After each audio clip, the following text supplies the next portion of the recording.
Bienvenidos a Club de Prensa en NTN 24. Hoy transmitimos desde Washington, a 3 cuadras de la Casa Blanca. Y al final de este programa, no lo olviden, si ustedes lo quieren ver completo o quieren ver aparte, lo encuentran en nuestra página de Facebook o también en nuestra cuenta de Twitter. Y el audio, el podcast está en SoundCloud.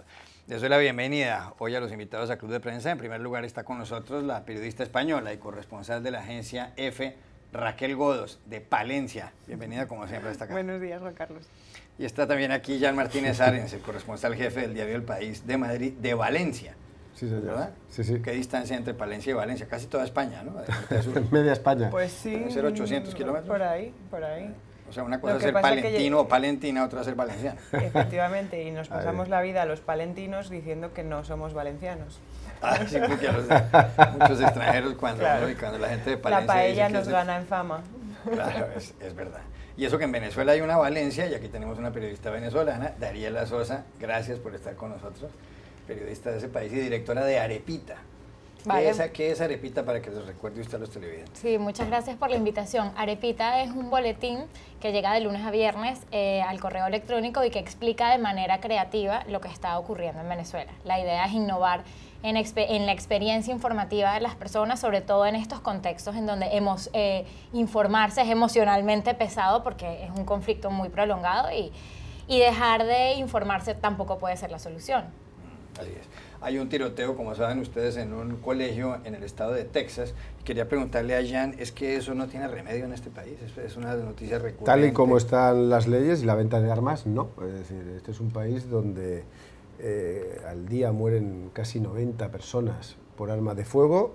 Es el país del mundo con más armas en la población civil y donde estos episodios son rutinarios. De cada 2-3 semanas nos encontramos con un shooting, como llaman aquí, una alerta de tiroteo en institutos. A veces acaban en nada, otras acaban en heridos y otras, como hemos podido comprobar, en enormes matanzas. Bueno, hay elecciones presidenciales en Venezuela este domingo, Dariela. Incluso el diario The New York Times trae una foto de carátula de la situación económica de los venezolanos, la gente en las calles, hay escasez de alimentos, la inflación, según los últimos datos, es del 13.000%, es decir, los precios en un año aumentan el 13.000%, la caída en la producción de petróleo ha sido del 30% desde el año 2014 y Venezuela es el país que tiene mayores reservas de petróleo en el mundo. Se han presentado a estos comicios 3 candidatos. Primero, Nicolás Maduro, que es presidente de Venezuela desde la muerte de Hugo Chávez, que fue el 5 de marzo de 2013, si mal no recuerdo, y que según algunos sondeos pues va a ganar, va a ser reelegido porque él controla lo que pasa en Venezuela. Pero también lucha contra Chávez Henry Falcón, un hombre que fue gobernador del estado de Lara y que según un sondeo de Data Analysis puede ser el vencedor. Dice esta firma que él obtendría el 28% de los votos y que en cambio Maduro lograría el 17% y otro 17% lo conseguiría el tercer candidato, que es el pastor evangélico Javier Bertucci. Dice la revista The Economist en su último número, el que empezó a circular ayer, si Venezuela fuera una democracia, Nicolás Maduro perdería, pero lo que anticipa este semanario es que Maduro va a ganar. Y también cuenta esta publicación que la mayor contracción de una economía en la historia de América Latina es la que ha tenido Venezuela en los últimos tiempos, porque como decíamos, hay problemas de abastecimiento muy serios. Hay quienes dicen que aquí va a haber un fraude y que incluso si uno tiene en cuenta las elecciones a la Asamblea Constituyente, Asamblea Chavista, pues quedó clarísimo que ahí hubo una alteración en el resultado. Incluso los propios dueños de la empresa o gerentes de la empresa que hizo el conteo de votos de Smartmatic dijeron que había habido una manipulación. Aquí la primera pregunta es, ¿quién va a ganar? ¿Va a ganar Maduro definitivamente? Y si va a ganar Maduro, ¿va a ser por un margen muy amplio o como dicen algunos, él podría, repito, lo dicen algunos, arreglar el resultado como para que parezca que hubo una competencia clara y franca en esta campaña electoral? Bien, lo primero es definir correctamente lo que va a ocurrir en este evento del domingo, que realmente no termina siendo una elección competitiva porque han ocurrido muchas cosas, como tú bien mencionabas, Juan Carlos, la misma Smartmatic, la empresa que que controla las máquinas ya no está avalando los procesos técnicos. Más allá de eso, una de las cosas más importantes es el uso del carnet de la patria, digamos una especie de tarjeta de racionamiento con lo que la gente puede llegar a obtener fondos o diversas ayudas en el sistema de salud u otros programas sociales. 67% de las personas tienen esa tarjeta y bueno, y están ofreciendo bonos para los que vayan a votar. Entonces, de algún modo hay una coacción muy importante, porque hay que recordar que más allá de lo que la gente pueda pensar del gobierno actual, que tiene pues un rechazo altísimo, también estamos en modo sobrevivencia, y en el modo sobrevivencia uno no piensa de aquí a 2 años, sino de aquí a 1 semana, 2 semanas, a ver cómo hago para completar la comida, y para esto el carnet de la patria a veces puede ayudar, ¿no? Mencionaron bien todo el tema de la hiperinflación, de la contracción económica. Ahorita hasta el agua está militarizada, es una locura, la infraestructura hídrica se está cayendo y al gobierno no se le ocurrió una mejor cosa que simplemente militarizar las cisternas, estos camiones de agua que van y que la gente paga pues para que vayan y llenen el tanque de un edificio, de un grupo de viviendas, y así poder pues hacer las labores domésticas. Entonces, bueno, no vamos a tener una elección este domingo, pero probablemente la participación en este evento no competitivo pueda estar entre el 50 o incluso 70% de eso, por lo que les comentaba de que digamos, el gobierno va a tener en cuenta quién fue a votar para ciertos beneficios en el carnet de la patria, y ciertamente también hay gente que no se resigna o no sabe cómo pelear contra un régimen autoritario más allá de manifestar su descontento a través del voto. Y hay, bueno, 2 candidatos que si bien no son de los opositores más radicales, porque hay que recordar que Leopoldo López, Enrique Capriles, están inhabilitados políticamente, y eran los candidatos que quizás representaban el sentir más fuerte de la oposición. Hay unas opciones, Henry Falcón y Bertucci.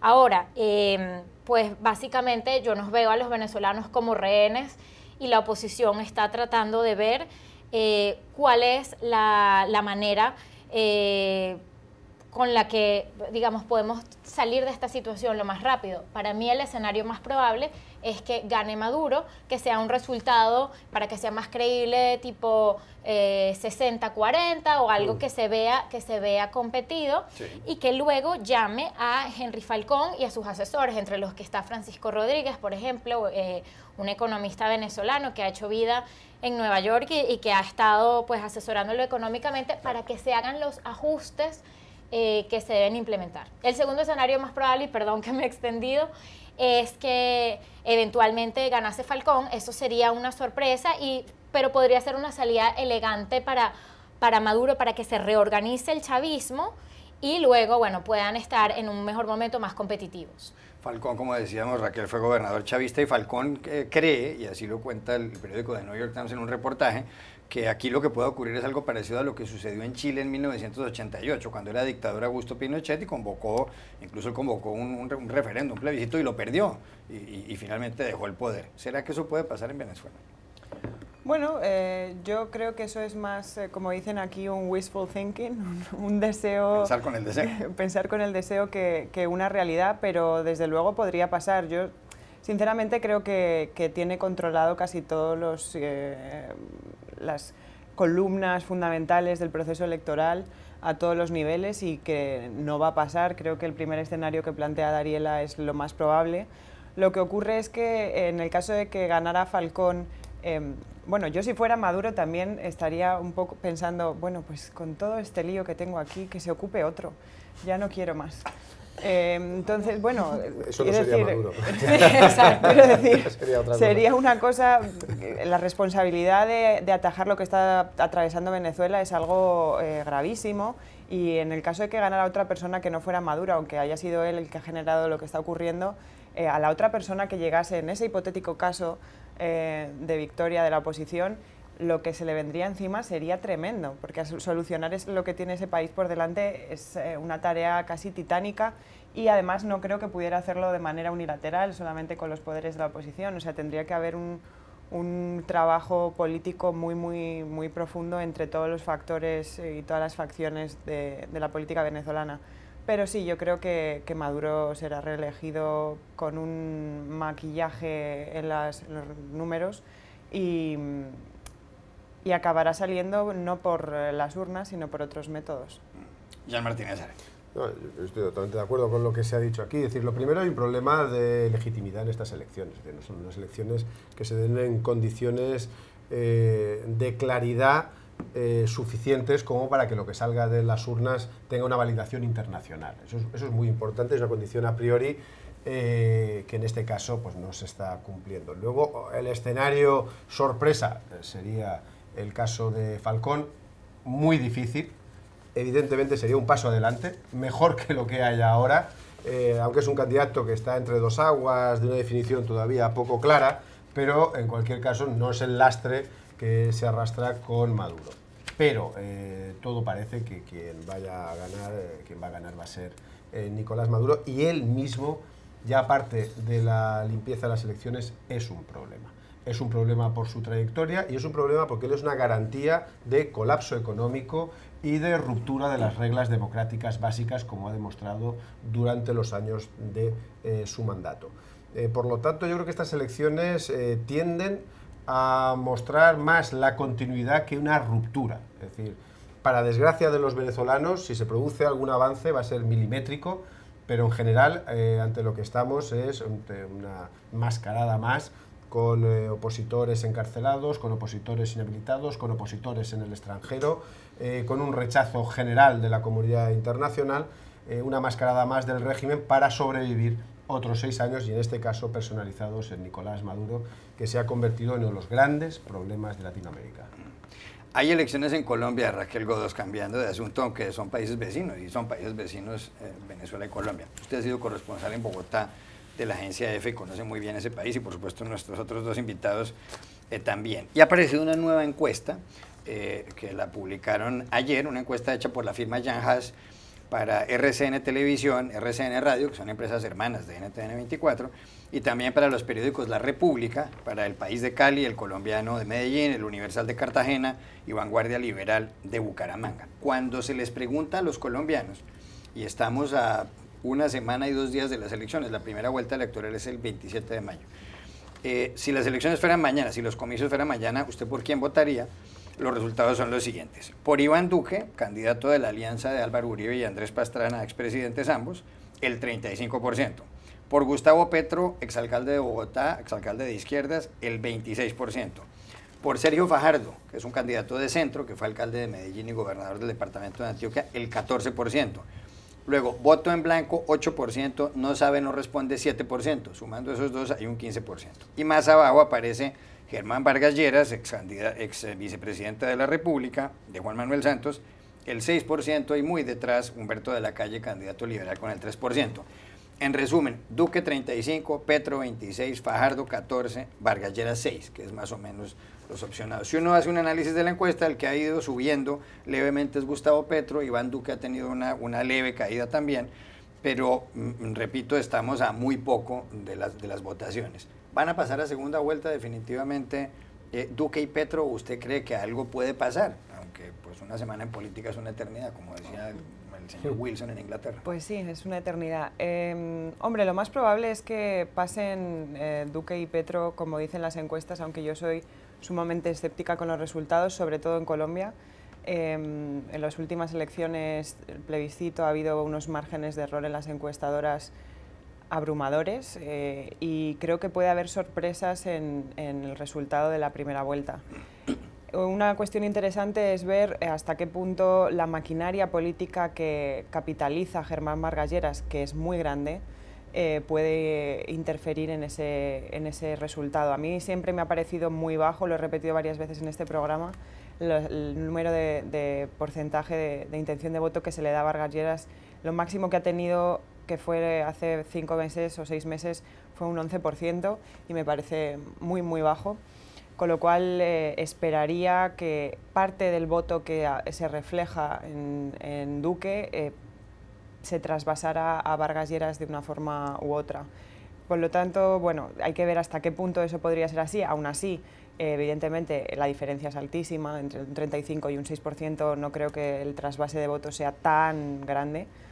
y lo más probable, evidentemente, es que Petro y Duque pasen a segunda vuelta. Yo no creo que tampoco Fajardo, aunque está despuntando un poco, parece que se está recuperando levemente de la caída que tuvo, pueda mellar la intención de voto que tiene Petro. Cuando uno ve los informativos, los mítines y los eventos electorales que están realizando, sobre todo Petro tiene un montón de seguidores en cualquier parte del país a la que va, quitando Antioquia, que es un poco menos que es muy uribista, petrista, muy conservadora, claro. y muy uribista, sí. En el resto del país tiene muy buena acogida y los actos que se ven con otros candidatos son bastante más descafeinados, menos apasionados, incluso los de Duque, aunque tenga esos números tan buenos. Con lo cual, bueno, yo creo que la segunda vuelta será Petro-Duque, pero lo interesante creo que hay que analizar es hasta qué punto Vargas Lleras puede quitarle votos en primera vuelta a Duque. Jean Martínez Ares, ¿qué percepción Yo tiene creo de que este es una encuesta muy razonable y muy clara, es decir, pone el foco donde bueno, todos sabemos, es decir, que el principal candidato y favorito es Duque y es el que ahora mismo está en condiciones de ganar la primera y la segunda vuelta. Yo creo que eso queda muy claro de la lectura de la encuesta y que la segunda fuerza la tiene Petro y la sigue manteniendo. Luego, evidentemente, en estas elecciones a segunda vuelta siempre hay una coalición de fuerzas coadyuvantes que pueden cambiar, fluctuar y generar alguna distorsión final, pero tampoco hay un fenómeno fuerte que se haya producido que permita que se active esta coadyuvación de voto, ¿no? Entonces yo, en principio, sí que creo que bueno, Duque es el favorito y se mantendrá hasta el final como favorito. A mí me ha llamado la atención otras cosas de la encuesta, aparte de los candidatos, que bueno, sí, lo que más o menos está en el sentido común, ¿no? Una es el predicamento que tiene Petro entre los más jóvenes, entre los electores de 18 a 24 años, que marca una tendencia muy interesante para un político. Es decir, Petro tiene vida más allá de estas elecciones. Y yo creo que eso es algo que tienen que considerar las fuerzas políticas. Vamos a tener Petro para rato. Sí. Entonces, no serán estas elecciones posiblemente, pero a ver lo que pasa en las siguientes y a ver lo que ocurre cuando esté en el Senado. Y luego, otro aspecto que a mí me ha llamado la atención es que el proceso de paz no es el principal punto de atención de los colombianos, sino la salud, la educación, la seguridad en tercer lugar y el desempleo en cuarto. Es decir, lo que son los problemas cotidianos de la gente.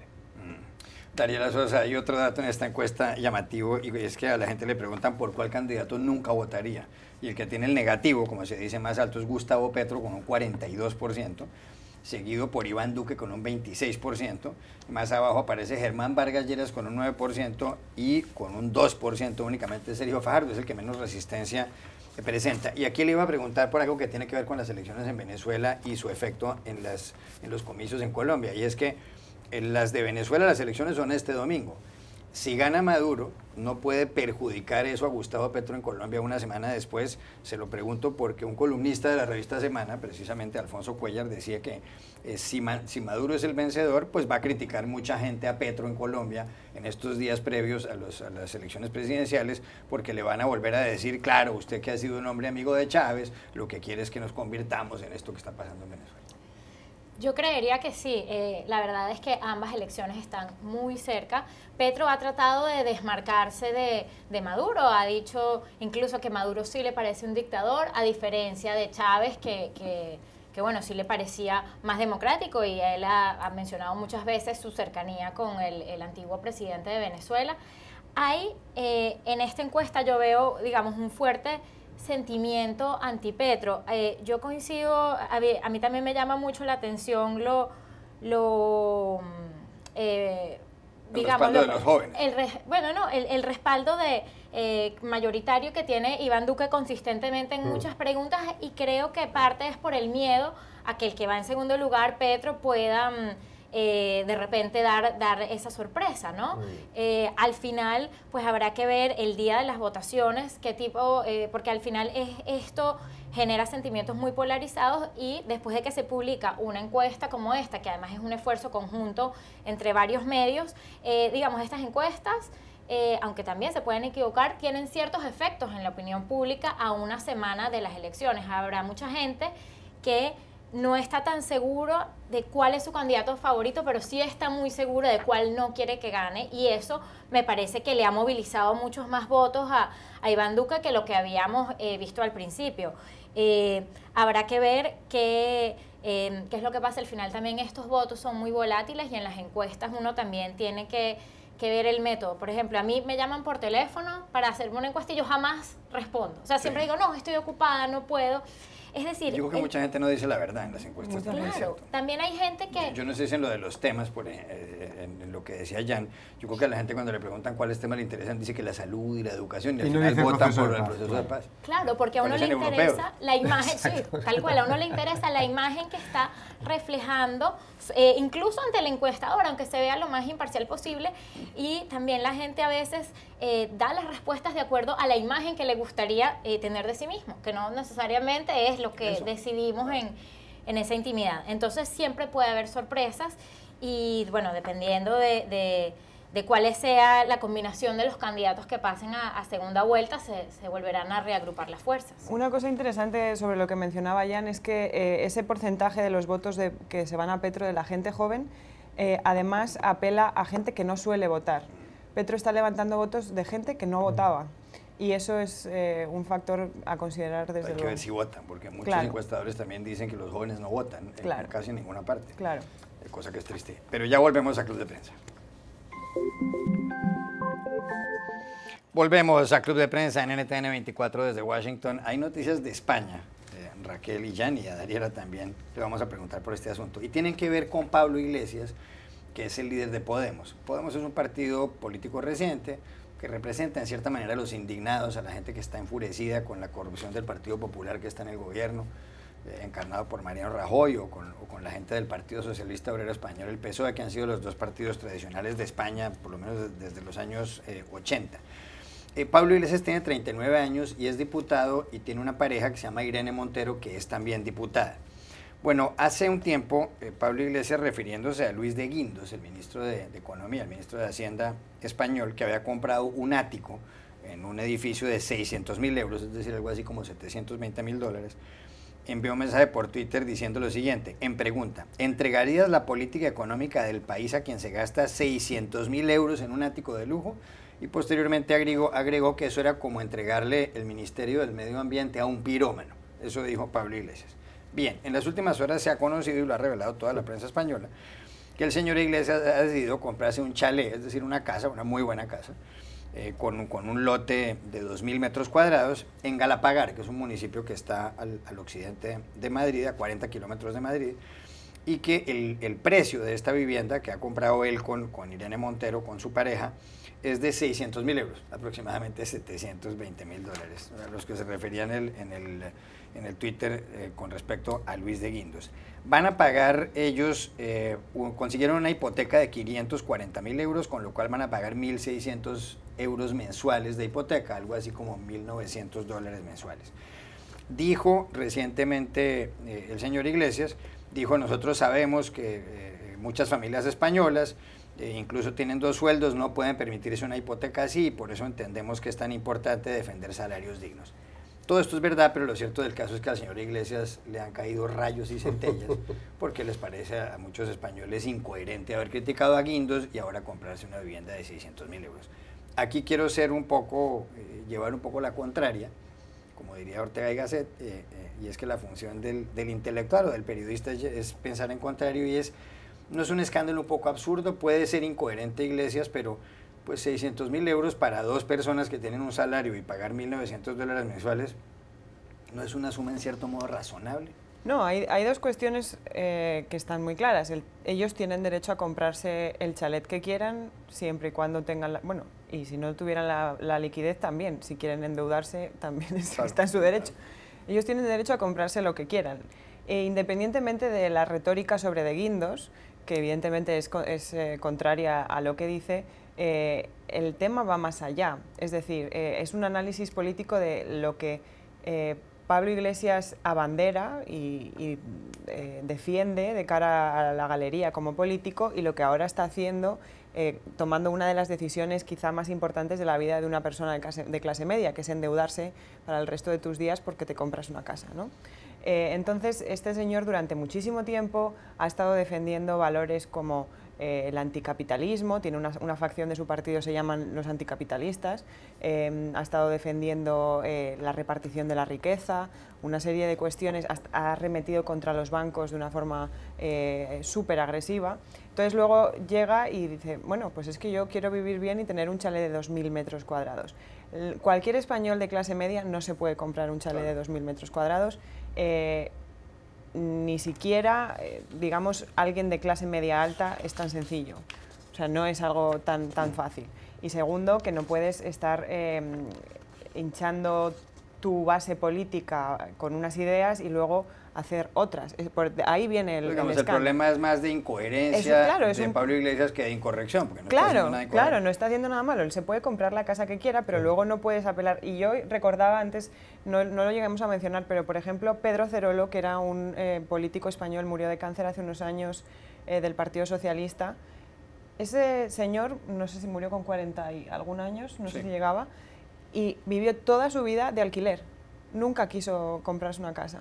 Él, que por supuesto está en todo su derecho, pero quiero decir, no hay una necesidad fundamental de tener una casa a los 39 años de 600.000 euros. Yo entiendo que necesites comprarte una casa y demás, pero si tu política y tu imagen dependen de ese tipo de retórica, me parece un fallo garrafal. De todas formas, y ya para terminar, creo que el liderazgo de Pablo Iglesias en Podemos acabará cayendo por su propio peso porque se comete errores uno tras otro.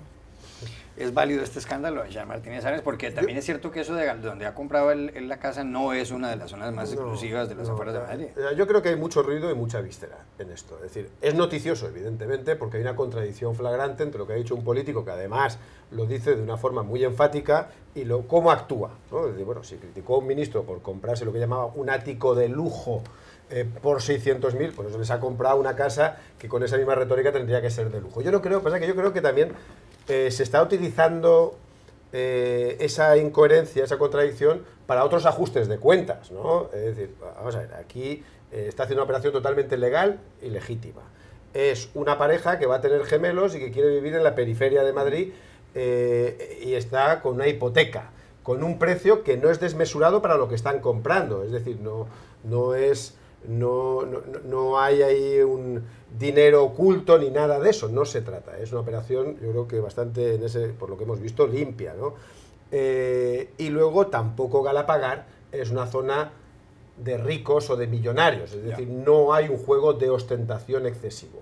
Es una casa de clase media acomodada en la periferia de Madrid. Sí. Eso es lo que hay, pero claro, él durante mucho tiempo enarboló un discurso anticapitalista que le hace alérgico a lo que son los bienes normales de la sociedad de consumo de la clase media. Y ahí es donde yo creo que está el debate real. Es decir, hay una derecha que está aprovechando para ajustar la cuenta, y también hay una cierta izquierda radical que entiende que esos bienes de consumo de la sociedad capitalista, o bien para la derecha solamente pueden ser disfrutados por aquellos que son de derechas y los de izquierdas no pueden, tienen que vivir en el mundo proletario, tienen que ser pobres, y también una cierta izquierda radical que entiende que, bueno, prácticamente hay que vivir una vida de eremita, de monje y de demostración permanente de que uno está con quien está, cuando se puede vivir en una casa en Galapagar y ser muy de izquierdas, ¿no? A mí me parece perfectamente compatible. Es decir,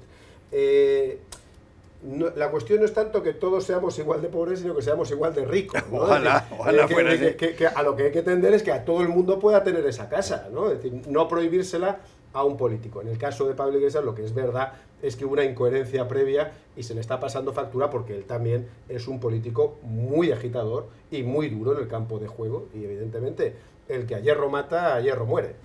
¿Debería una incongruencia ideológica así, o una incongruencia en la realidad, costarle el liderazgo de un partido político como Podemos a un hombre como a Pablo Iglesias? Para mí esto tiene demasiada cobertura en los periódicos para lo que realmente, para lo que realmente es, ¿no? Yo pienso que Pablo Iglesias simplemente está madurando. O sea, él cuando dijo eso 6 años atrás tenía, no sé, 33 años, hoy tiene 39, se da cuenta de que va a tener unos gemelos y tiene 3 perros y no puede vivir en el sofá de un amigo. O sea, Pablo Iglesias simplemente está creciendo y se da cuenta que bueno, que cuando uno va a tener una familia, sí necesitas más espacio, sí necesitas más dinero, digamos, está despertando a la realidad de muchas cosas y me imagino que eso ha hecho que cambie su opinión porque tampoco creo que no hubiese tomado en cuenta los costos políticos que esta decisión le iba a generar. Esperemos sí que cambie su discurso, digamos, una vez que ya ha tomado estas decisiones y va viendo cómo es la vida, para que entonces no vuelva a criticar a cualquier persona que se decida comprar con dinero honesto un ático de lujo. Ya regresamos a Club de Prensa.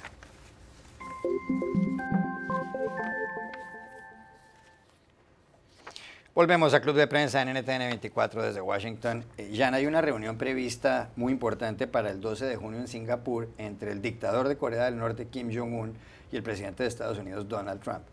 El señor Kim Jong-un puso en marcha un programa de misiles nucleares intercontinentales que pueden alcanzar territorio estadounidense. Luego vino una guerra verbal incluso entre Kim Jong-un y Trump. Trump lo llamó el Rocketman, el hombre cohete, y el señor Kim Jong-un dijo que Trump era un imbécil. Pero posteriormente, para sorpresa de todo el mundo, hubo una reunión entre el secretario de Estado estadounidense, el señor Mike Pompeo, con Kim Jong-un, y finalmente se anunció que iba a haber este encuentro. Un encuentro histórico porque jamás se han reunido un presidente estadounidense con un líder de Corea del Norte. Se ha hablado de que, y así lo ha manifestado Corea del Norte, de que están dispuestos en Pyongyang, en la capital norcoreana, a desnuclearizar ese programa. Pero entonces, posteriormente, un portavoz de Corea del Norte dijo: hombre, si Estados Unidos lo que está pensando es que nos van a arrinconar, a acorralar, a llevar a la esquina, de que vamos a desmantelar totalmente el programa, no nos interesa la reunión con el señor Donald Trump. Bueno, Trump recientemente, ayer, hizo unas declaraciones, usted ha escrito un artículo sobre eso en el diario El País, sobre todo con referencia a un pronunciamiento de John Bolton, el asesor de seguridad nacional de la Casa Blanca, que es un halcón. El señor John Bolton se refirió al caso de Muammar Gaddafi, el dictador libio que estuvo en el poder desde 1969 hasta el 2011. El señor Gaddafi desmanteló su programa de armas nucleares, volvió a formar parte en cierto modo de la comunidad internacional, pero unos años después, en el año 2014 me parece, 2011, el 20 de octubre de 2011 fue linchado y murió.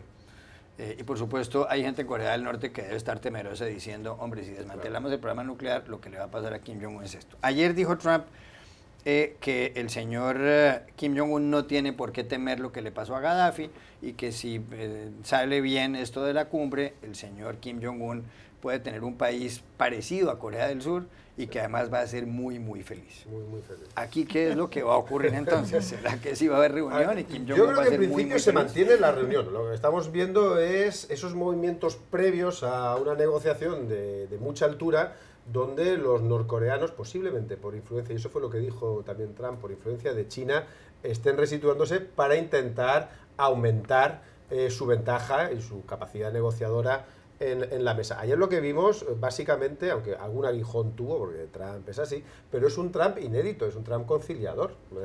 Es un Trump que se dirigió a Kim, ya no es el Rocketman, ya no iba a devastar como prometió con fuego la península coreana, sino que intentó tranquilizarle. Después de esos movimientos que había dado Corea del Norte, rompiendo el diálogo que tenía con Corea del Sur y amenazando incluso la propia cumbre, él envió un mensaje, primero, de garantía en el poder a Kim. Es decir, si se retiran las bombas nucleares, el régimen no está en duda, usted va a poder seguir. Cosa que a un tirano hereditario como Kim le interesa mucho. Dos, le ofreció la disposición de ayuda económica para fortalecer el cambio de modelo, que es una de las cosas que quiere hacer Kim con apoyo de China, pero que en este caso podría tener también introducción de capital estadounidense, como estamos viviendo en China. Es decir, está buscándose un modelo más a lo que hay en el norte de Corea del Norte, que es China, que lo que tienen ahora, que es una cámara anecoica, una tierra rasa totalmente para cualquier actividad económica.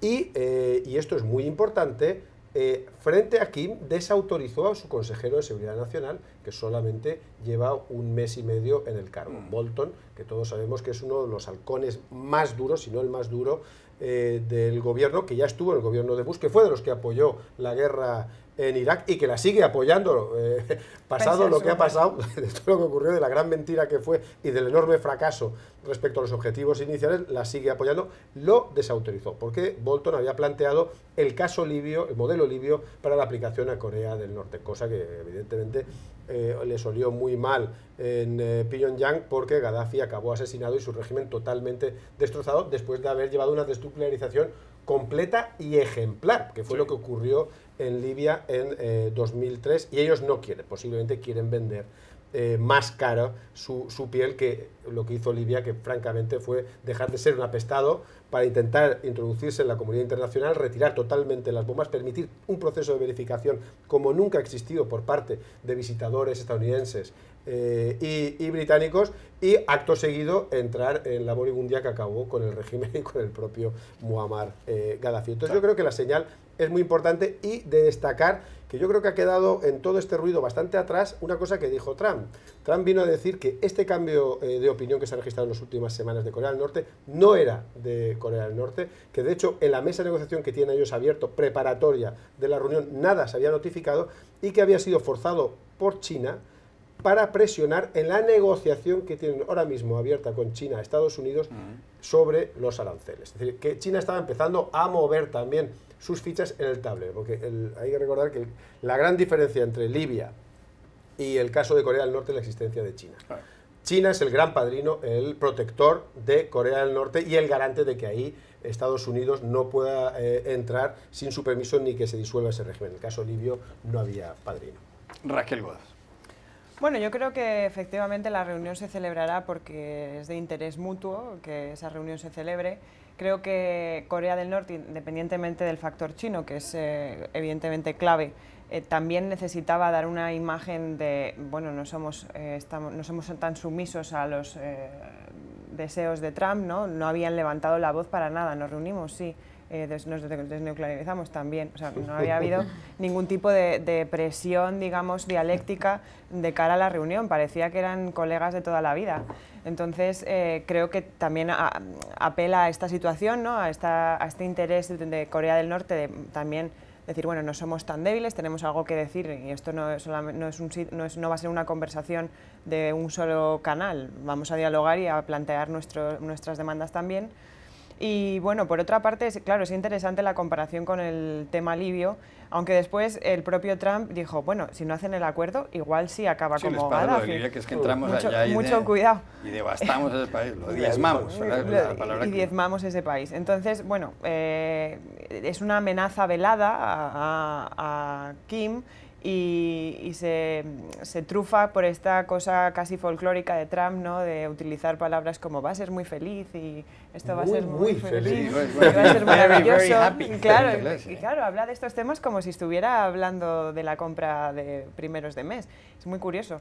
Pero bueno, vamos a ver si al final se concreta. Yo creería que sí, que se concretará, y que el camino es pues intentar, o sea, Corea del Norte pretende dar una imagen no tan sumisa de cara a un poder como Estados Unidos, y que además está encarnado en Trump, que es un personaje un poco complejo también de cara a la galería, ¿no? Dariela Sosa. Bueno, estoy muy alineada con la visión de Jan y de Raquel. Creo que la falta de escrúpulos de Trump lo hace un buen negociador con gente como el dictador de Corea, incluso con China, y eso, bueno, puede generar resultados impredecibles, incluso favorables para los Estados Unidos, pero lo que sí queda claro es el terremoto geopolítico que está generando, porque incluso que al final haya una desnuclearización y la situación en Corea mejore, pues habrá que ver cuáles son las consecuencias a largo plazo digamos, de los acuerdos y de las cosas que Trump está rompiendo. O de legitimar a un dictador. Exactamente, de legitimar a un dictador, porque lo legitimas una vez, le das garantías a uno, ¿por qué no lo vas a hacer con otros? ¿Por qué vas a criticar a China a veces en su modelo de socialismo de mercado o de que casualmente gana todas las elecciones? Entonces, pues ese principio rector que nunca ha sido perfecto, porque pues hemos visto también que Estados Unidos, como todos los países, se mueve en función de sus intereses, pero sí había un poco más decoro con las costuras de no podemos negociar tan libremente con una dictadura tan grande, y la verdad es que a Trump no le importa, él lo ve como una empresa, puede estar diciéndole cosas horribles al CEO de otra empresa y que casi que lo va a matar el día antes y al día siguiente están de mejores amigos, porque al final pues para él no importa tanto las consecuencias a largo plazo, sino la visión que pueda generar para los próximos meses, los próximos años de cara a la reelección. Ya regresamos a Club de Prensa.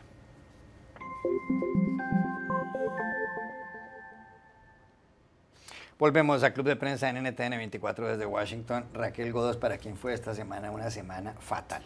Bueno, ha sido una mala semana para el presidente de Nicaragua, para Daniel Ortega, que abrió esta semana una mesa de diálogo ante las protestas que han sucedido en los últimos días en el país, y tuvo que enfrentarse a la interpelación de un estudiante, Lester Aleman, que fue brillante y le dijo: nosotros no venimos aquí a negociar otra cosa que no sea su salida.